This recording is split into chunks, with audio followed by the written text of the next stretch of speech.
ശശി തരൂരും രാഹുൽ മാങ്കൂട്ടത്തിലും കോൺഗ്രസിന്റെ ശോഭ കെടുത്തുന്നുവെന്ന് എഴുത്തുകാരനും രാഷ്ട്രീയ നിരീക്ഷകനുമായ MN കാരശ്ശേരി. തരൂർ ഏത് പാർട്ടിയിലാണെന്ന് പോലും വ്യക്തതയില്ല. രാഹുൽ വിഷയത്തിൽ 140 മണ്ഡലങ്ങളിലും കോൺഗ്രസ് നേതാക്കൾ നിയമസഭാ തെരഞ്ഞെടുപ്പിൽ മറുപടി പറയേണ്ട അവസ്ഥയുണ്ടായി. നിയമസഭാ തെരഞ്ഞെടുപ്പിന് മുമ്പ് തന്നെ മുഖ്യമന്ത്രിയെ ചൊല്ലി തർക്കത്തിലാണ് കോൺഗ്രസ്. LDFന് മൂന്നാം ഊഴം വേണ്ട എന്നും തുടർഭരണം മുന്നണിയെ ദുഷിപ്പിക്കുമെന്നും MN കാരശ്ശേരി ന്യൂസ് മലയാളത്തോട് പറഞ്ഞു. ഏറ്റവും പ്രതീക്ഷ ഉണ്ടാക്കിയിരുന്നാണ് ഇപ്പോൾ എൻ്റെ കാര്യം ഞാൻ പറഞ്ഞത്, ശശി തരൂർ. അപ്പോൾ അദ്ദേഹം ഇപ്പോൾ ഏത് പാർട്ടിയിൽ നമുക്ക് തന്നെ അറിഞ്ഞൂടാ.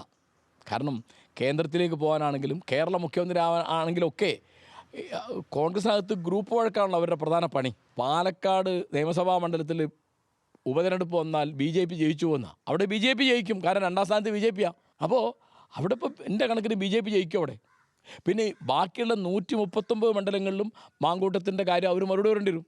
അദ്ദേഹം രാജിവെച്ചാൽ കഴിഞ്ഞിരുന്നു. അപ്പോൾ ആരാ മുഖ്യമന്ത്രി ആവേണ്ടതെന്നാണ്? അത് സതീശനാണോ, രമേശനാണോ, വേണുഗോപാലാണോ? എവിടെ ഇലക്ഷൻ നടന്നിട്ടില്ല. ഈ അറിവിലൊരു പഴഞ്ചൊല്ലുണ്ട്, നിങ്ങൾ സിംഹത്തെ കൊല്ലുന്നതിന് മുമ്പ് അതിൻ്റെ തോൽ ഓഹരി വെക്കരുത്. കേരളത്തിലെ കാര്യമാണ്.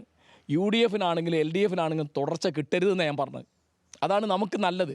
കാരണം എന്തെങ്കിലും ചെയ്തില്ലേ തിരിച്ചു വരാൻ പറ്റില്ല എന്ന് അവർക്കൊരു പേടിയുണ്ടാവും.